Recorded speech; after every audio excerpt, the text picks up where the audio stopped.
This is Innovation Fixation, a series featuring local inventors showcasing the future of technology in our community.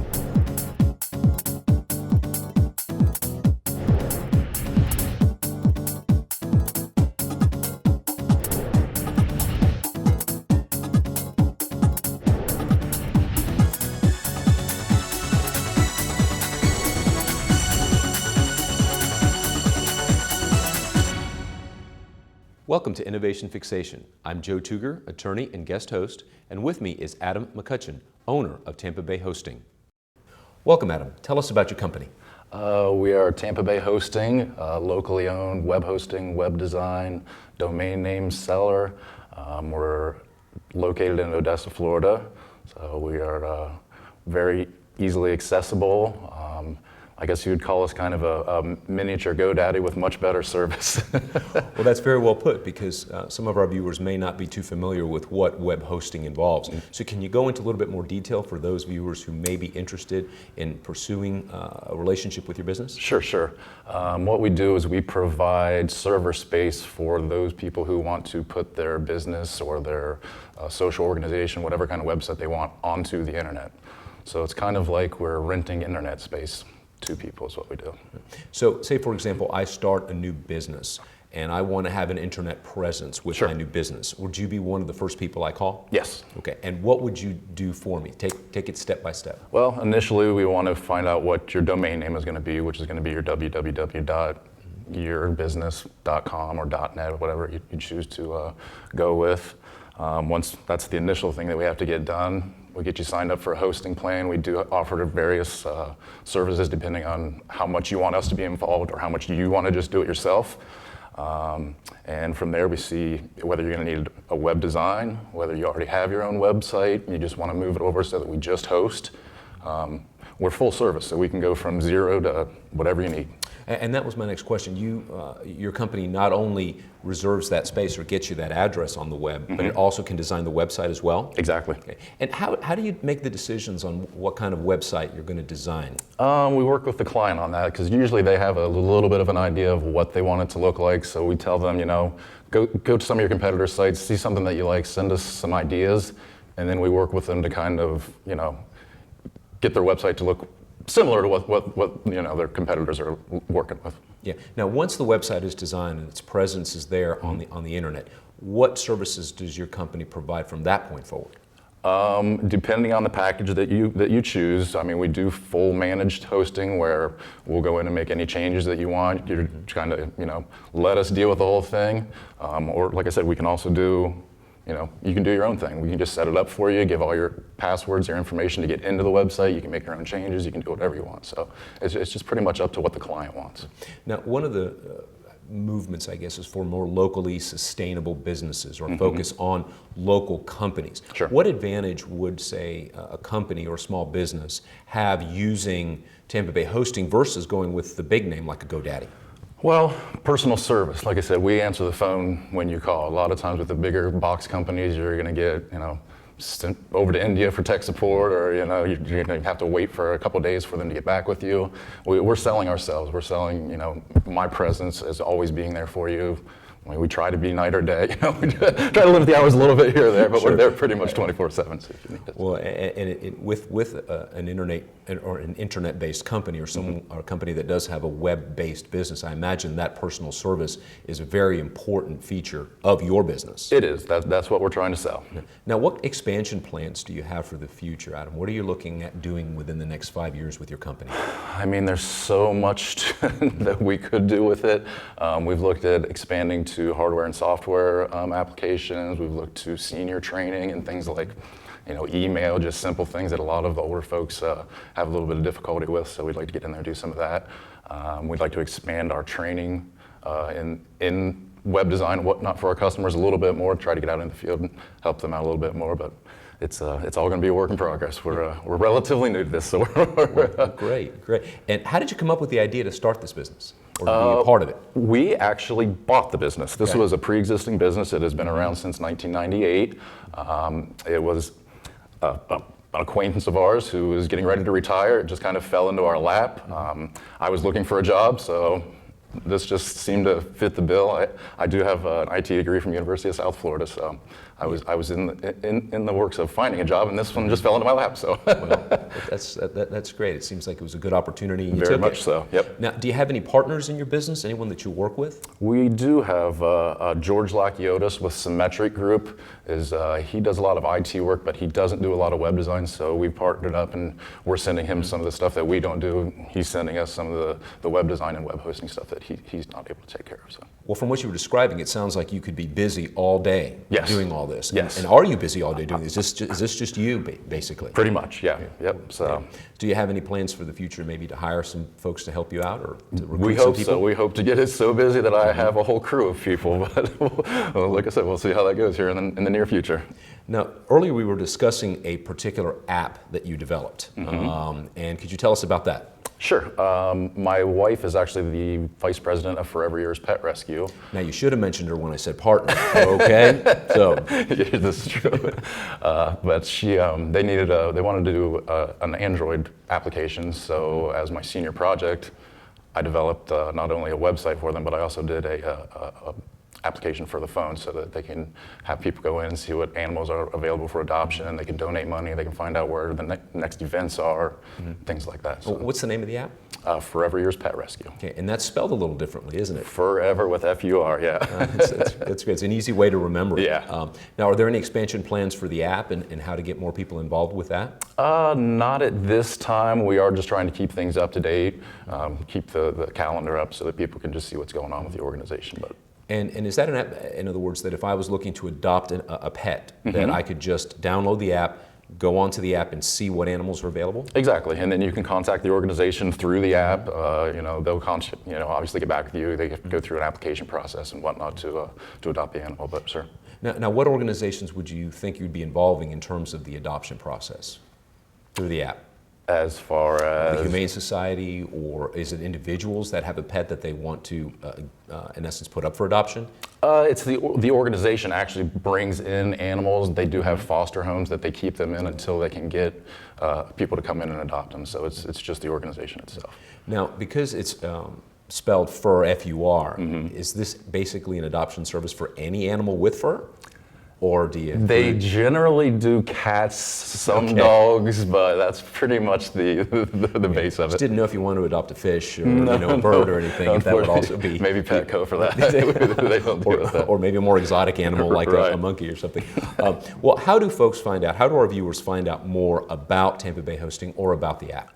They can reach us at tampabayhosting.net. The app is available on the Google Play Store. You can download it there. Like I said, you can reach us at 727-490-4267. And share your website address with us again? tampabayhosting.net. Well, Adam, thank you so much for coming. It's Pleasure. been great having you on the show. What you're doing sounds very interesting and innovative, and we will be right back with more Innovation Fixation.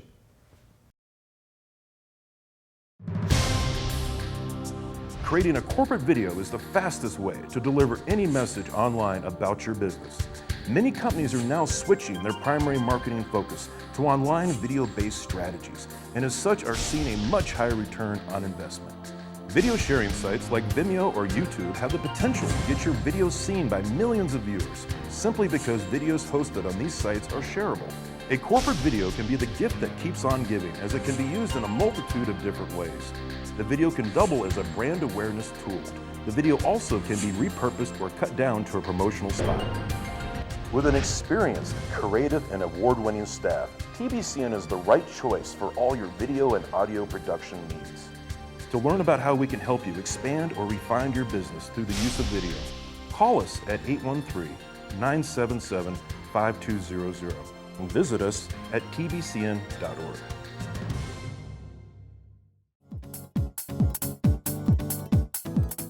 Welcome to Innovation Fixation. I'm Joe Tuger, attorney and guest host, and with me is Rick Narkowitz, founder of Space Shifter. Welcome, Rick. Tell us about your company. Space Shifter is an online marketplace specifically to serve the commercial real estate industry.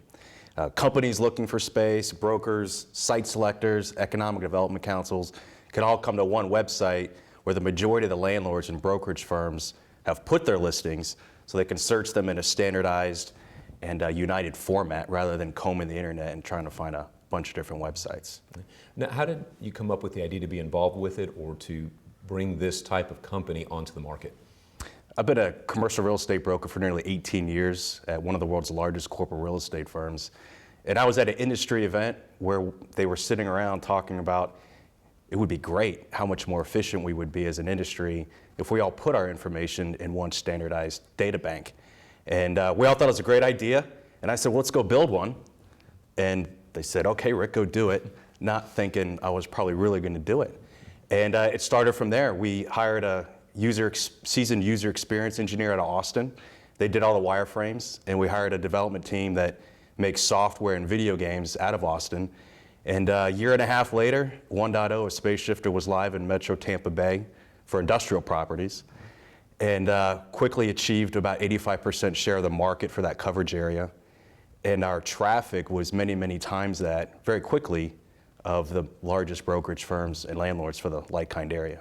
Now, how would, say, a potential customer come to find you? What would be their step in becoming a part of your company? Well, it's all about brand awareness and letting people know that we exist. They would go to spaceshifter.com where they can search. There's no fee to search. There's no login required, or we don't take any information. It's essentially we've brought the new car buying and research experience to commercial real estate. We've got a proactive digital marketing campaign that is allowing our members to reach into that busy executive's office and pull them out and put them into their listing. Being a member of Space Shifter is like having a 24-hour open house with no strings attached. And the companies that are listing with your company, these are locations that have office space or commercial space available to rent? Correct. Large brokerage firms, or not even just large, it's a brokerage firm of any size. Everybody's welcome. So the landlords, brokerage firms, development companies are populating our website with their listings, and they're seeing real traffic from it. Now, is there a fee for these landlords to participate? Yes, the fees are very low. Majority of the fees go to the operation of the system, the digital marketing campaign, and then the profits at the end of the day we're donating to charity, scholarship funds, and industry trade associations. Yeah, in reviewing your website, I saw that you have a pretty significant focus on giving back to the community. What are some of the charities that you're working with? Well, I'm an Army veteran, so I'm actively looking for veterans organizations to support, other first responders, and our law enforcement. That's where I like to see the bulk of these monies go. Even though there's a lot of great charities out there, I want to focus on those that help me sleep at night and protect my family. Last year, we were able to donate $12,000 to industry trade associations and some schools. Our goal for the next 12 months is $25,000. That's great. And ultimately, at the end of the day, when we have buy-in nationally, we think we can donate $15 million a year to charities. And that kind of presages my next question. Where do you see your company in the next 5 years? Well, we're going to nail the state of Florida here probably by the end of the year. We've got a significant amount of traction, and we think within 5 years we'll have a national footprint and majority share of the market. Now, do you have any partners in your enterprise? Yes, our development team are my partners. A guy named Joseph Lupo. He's actually my brother-in-law. I've known him since I was in 6th grade. He's a Tampa native. He's in Austin now. And then we've got 2 other development partners on the developer side. Yeah. Now, how did you come to identify the ideal company to work with your company? What's the target audience, if you will? Well, it's the brokerage firms and the landlords. Those are the main audience. We're all putting our listings in one space to make the buying experience a lot easier for companies that are actually looking for space. And in that, are you looking at more of the larger companies that have a great deal of commercial space available, or is it more of the smaller individual landlords that may own an office building here or there? Well, the lead is really the largest firms. This need has been identified for the better part of 2 decades, but no one could get enough traction. We now have traction. So the consortium is being led by some leaders within the highest and the biggest firms, but the bulk of the market that really benefits from it is the smaller companies without the national footprints. Yeah. And that would be available really to any landlord that has some commercial property. Anybody that promises to do a good job and maintain the system is welcome to join our consortium. Now, any plans to expand into the residential field, or is it just pretty much going to be limited to commercial? Well, my focus right now is to liberate my industry. So we're focused on commercial, but certainly, residential would be a logical segue. Yeah. As I guess property investment is starting to become more and more common again, there may be some potential market availability for the residential. Is that something that you think maybe could be convinced to go into? Yeah, absolutely. We're having a lot of fun. We're liberating my industry. We're making it more efficient. We've essentially, what SpaceShift actually does, it enables my industry to monetize its own data, to become more efficient, provide better service for our clients, and to positively impact our communities. Now, are there different levels of membership within the listing, within the company?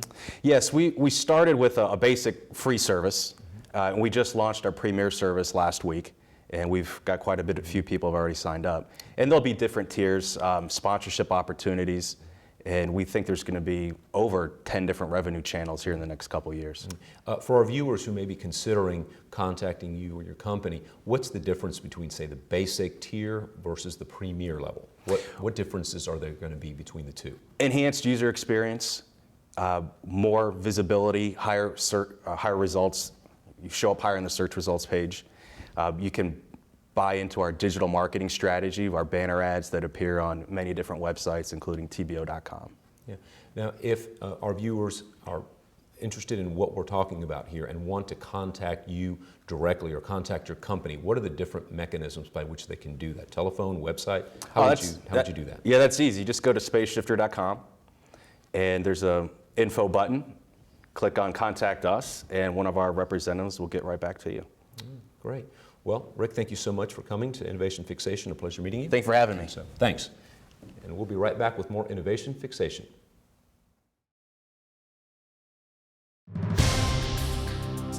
Creating a corporate video is the fastest way to deliver any message online about your business.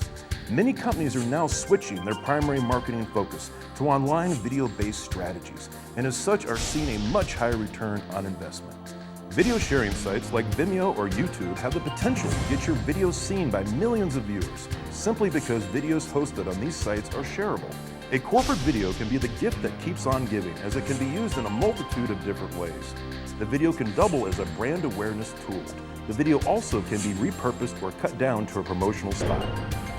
With an experienced, creative, and award-winning staff, TBCN is the right choice for all your video and audio production needs. To learn about how we can help you expand or refine your business through the use of video, call us at 813-977-5200 and visit us at tbcn.org.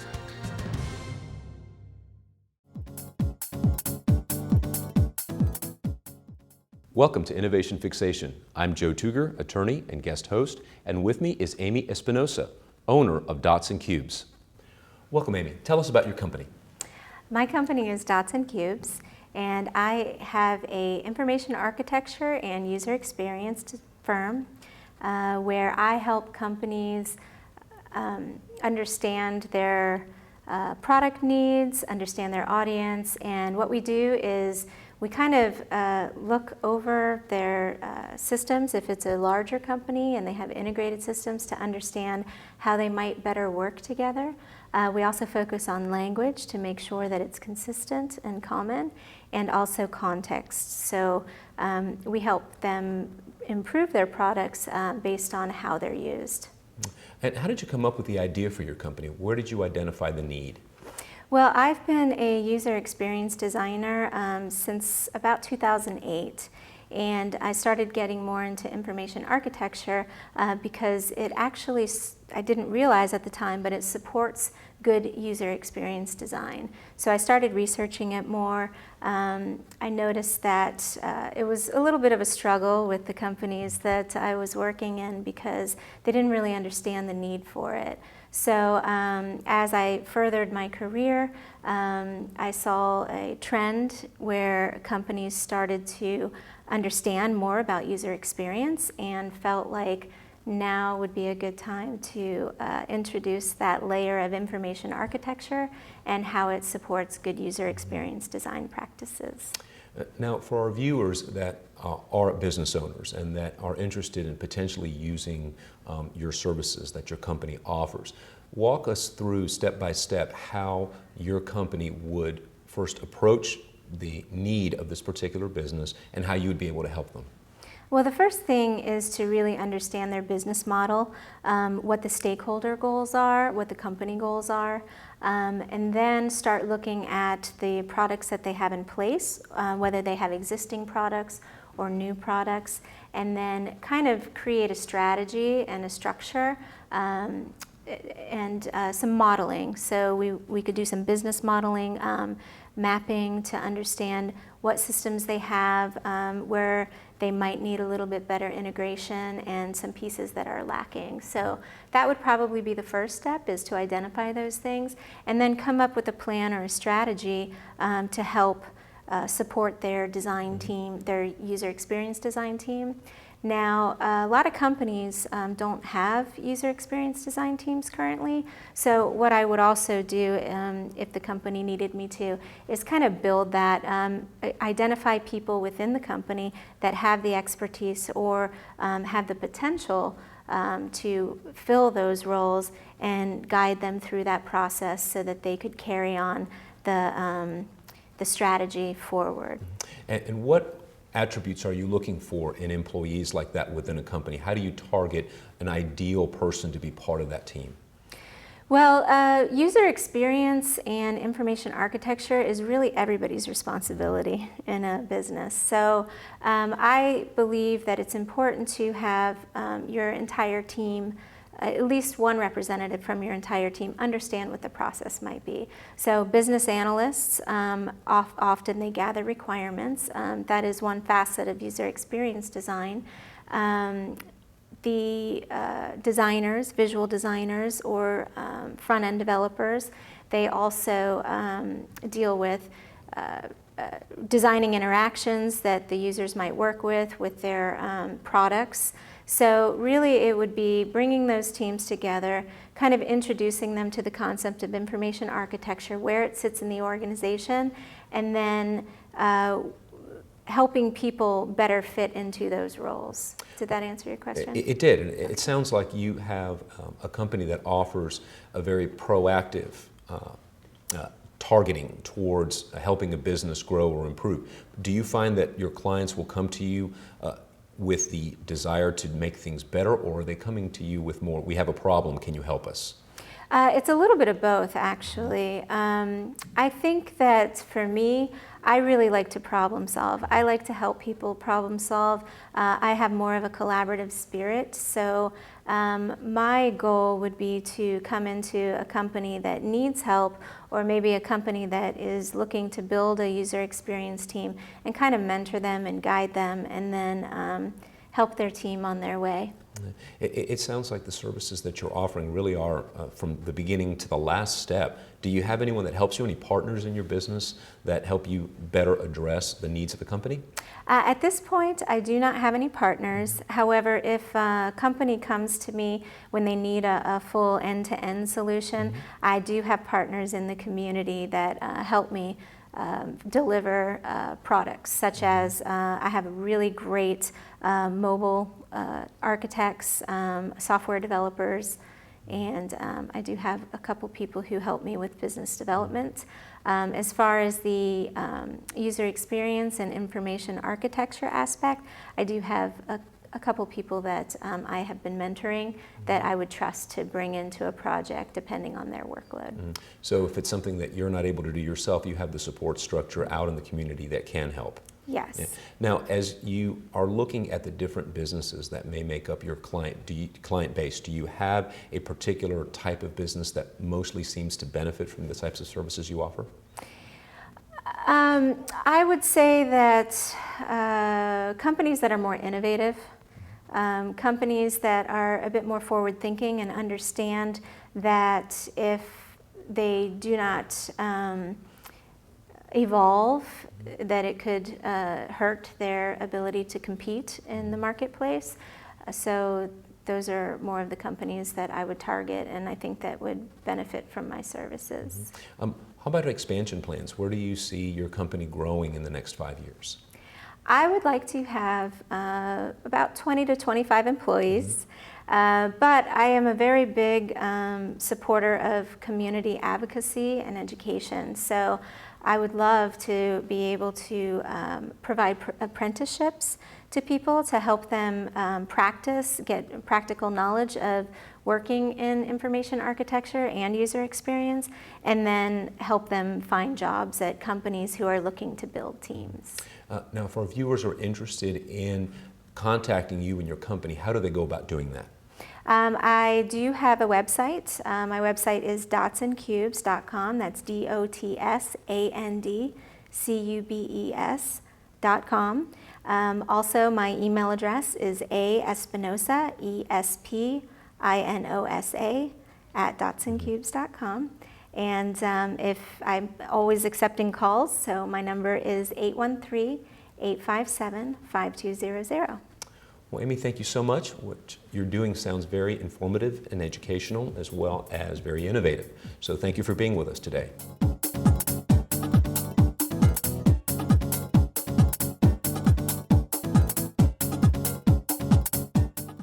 If you'd like to be featured on Tampa Bay Community Network, please call 813-977-5200 or visit tbcn.org.